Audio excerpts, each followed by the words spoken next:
Hello， 大家好，今天继续爆肝，给大家带来《刃牙》第2季的解说。故事紧接上一季，竞技场上，一个人正在和老虎搏斗，随后画面定格到了神星会的招牌。神星会里，独步正在做着康复训练，他决定将自己的义子克斯叫回来，吹了一堆彩虹屁，中心意思就是克斯是个稀世的天才武术家。而叫克斯回来的原因很简单，地下格斗场的选拔赛即将开始。刃牙在放学的路上被助理先生截胡，请他前往格斗场。刃牙也不藏着掖子了，专门带上了一只偷摸摸跟着他的烧姜。这是烧姜第一次知道东京巨蛋居然有地下6层，刃牙是最晚到的。屋子里已经聚满了世界上有名的格斗家，就连阿生和蒙登都在。刃牙正在和蒙登寒暄，突然一个巨大的身影出现在两人面前，足足有3米高。此人正是摔跤界最强之人安蒂斯里昂。因为实在太强，不被业内接受，这场号称选拔世界最强之人的比赛正式开始。首先是选手们出场介绍，独步、色川、杰克范马、猪手、花山、克斯等等熟人都在。压轴登场的冠军刃牙还有4位替补。比赛采用淘汰赛的方式，谁能战斗到最后一刻就是冠军。为了挑起观众的热情， A 组第一场预选赛就非常的劲爆，正是刃牙对战摔跤冠军里昂。两人往场上一站，里昂都快赶上刃牙2人高了。看着娇小的刃牙，里昂不禁起了轻视之意。结果刚回头，刃牙猛地冲上来，一拳把里昂砸向围栏，然后趁势化解拳头连击，对着里昂的要害攻击。随后刃牙张开双臂，主动放弃防守，让里昂使出他的全力。里昂体型庞大，他的破坏力非常的惊人，所以在擂台上无人能敌。但是相比起大个子毫无悬念的胜利，人们更喜欢看的是大个子被暴打，所以里昂从来没有使出全力。但如果对象是刃牙的话，里昂摆出了架势，以极快的速度朝着刃牙扑去，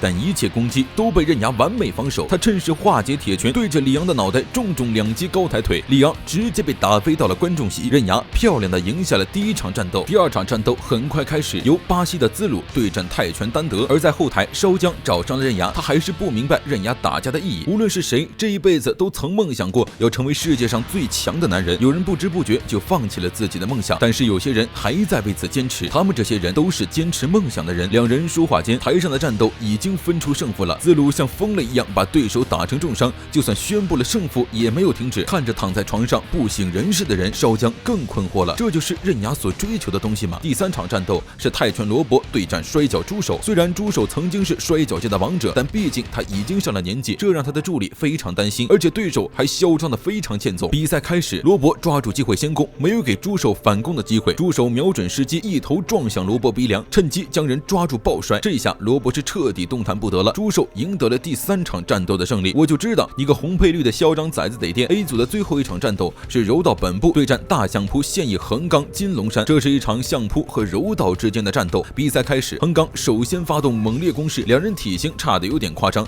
本部被摔得到处乱飞，不过他趁机抓住了对方的小指，打算借助扭断小指的力量将人甩飞，但是他小看了横纲小指的力量，两人就这么僵持了起来。相扑抱对手的时候都是由小指发力，所以他的小指力量怎么会差？失去了制胜法宝的乙藏就只能被动挨打了，他的全部攻击都被避开。随后横纲将其抱摔在地，随后一脚踩下。比赛结束，后台独步正在和克斯父子切磋，烈海王找上了门，他认为克斯称自己已经完成了终极空手道的说法表示不满，觉得他侮辱了中国武术，要求他对外道歉。当然克斯也是要面子的，两人之间的气氛瞬间剑拔弩张。烈的下一场对战对手谢尔突然横插一脚，里昂前来阻止，反被对方兽手十字架撂倒。比赛正式开始，双方都摆出了架势，静止不动。看着一脸凝重直冒冷汗的谢尔，烈海王突然就轻松了，他现在觉得对方不值得自己全力以赴，对方现在的位置不过是中国3000年就走过的老路。烈径直走上前，拎住了对方的衣领子，一掌将人推了出去，随后骑在对方脑袋上转了个圈。比赛结束，接下来的比赛是加藤对战拳击手凯兰。不过在比赛开始之前出了一件事故，所有在后台的选手都被打倒了。目击者称袭击他们的简直不是人，无独有偶，在后台备战的凯兰也被袭击无法上场，而出现在赛场上的却是一只红毛大猩猩夜叉猿，这居然是德川找来的候补选手。加藤本来在打猴上面还有点犹豫，不过在得知这猴子的父亲是被刃牙打死的之后，当场奋起。而此时的刃牙心中五味杂陈，他的父亲亲手杀死了夜叉猿的父母，现在他们的孩子也要遭此毒手吗？加藤的攻击对夜叉猿毫无作用，甚至自己一下子就被扔到了入场通道。还好克斯接了他一下，克斯劝他放弃比赛，让自己来，他肯定赢不了。对此夜叉猿已经跑进了通道，直逼加藤。加藤试图戳瞎对方双眼无果，被摔在墙上晕了过去。克斯理所当然的接手战斗，观众们等了一会儿，就见克斯拎起夜叉猿一把甩回了场上。一人一猴的决斗正式开始，但说是决斗，其实是克斯单方面的打猴，不仅打晕了人家，还想直接杀了他。幸好刃牙出来阻止，两人之间的气氛剑拔弩张张起来。意外的是，加藤出来解围了，克斯打赢夜叉猿进入决赛，刃牙也进入决赛，他们正好可以作为两组对战。下一场战斗的是日本拳法师道成对战花山。比赛前，道成正在和人进行双打练习，他的直拳是所有格斗技中最快的。他的师傅在一边和德川夸耀日本拳法肯定能赢那个只会打架的小流氓。不是我说，一般赛前这么嚣张的，多半最后都得垫，除非你是主角。花山对这场比赛也很认真，这是一场武道与黑道之间的战斗。花山的人气非常高，所有人都期望看到他打架。道成果然很嚣张，一上场就让花山戴上防护面具。花山接过给团成了球，然后从怀里掏出一把刀递给道成，道成给徒手砍成了2截，双方挑衅结束，比赛正式开始。花山一拳挥出，但是在速度上还是不敌道成，被2记直拳直击面门。道成还嚣张的用脚来接花山的拳，本来一个翻滚自信落地，结果脚下一软坐在了地上，他的腿被花山那一拳震断了。花山再次重拳砸下，道成立刻爬上花山手臂，试图用全身的力量将其绞断，谁能想到一下子用力过猛，把他自己的脊柱拧断了啊！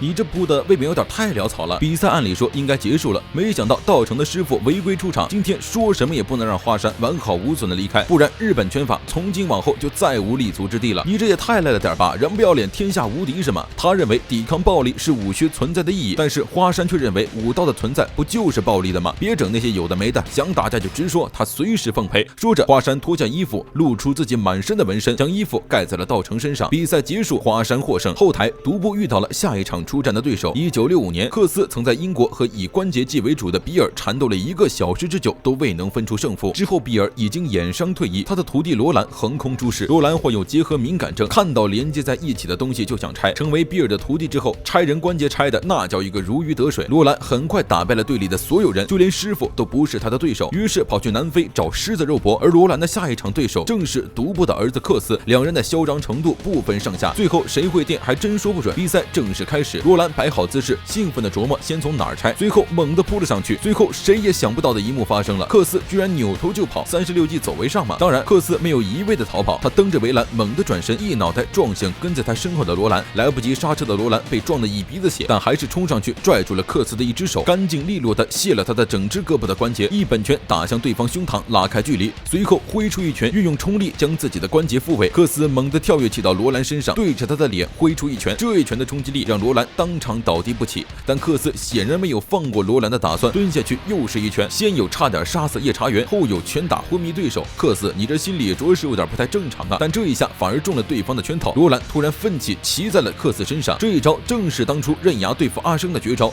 只要他再往后加几百克的力量，就能把整个关节都毁了。但没想到克斯居然单手撑地翻身站定，最后几拳轻松打趴罗兰。他根本没有把选拔赛放在眼里，他的最终目标是范马勇次郎，又是勇次郎惹出的债。刃牙这个冠军当的简直心塞死了。不过话说回来，地下格斗场的选拔赛当然传到了勇次郎的耳朵里，那位王者将再度回归。小伙伴们记得点赞关注，我们下期再见喽！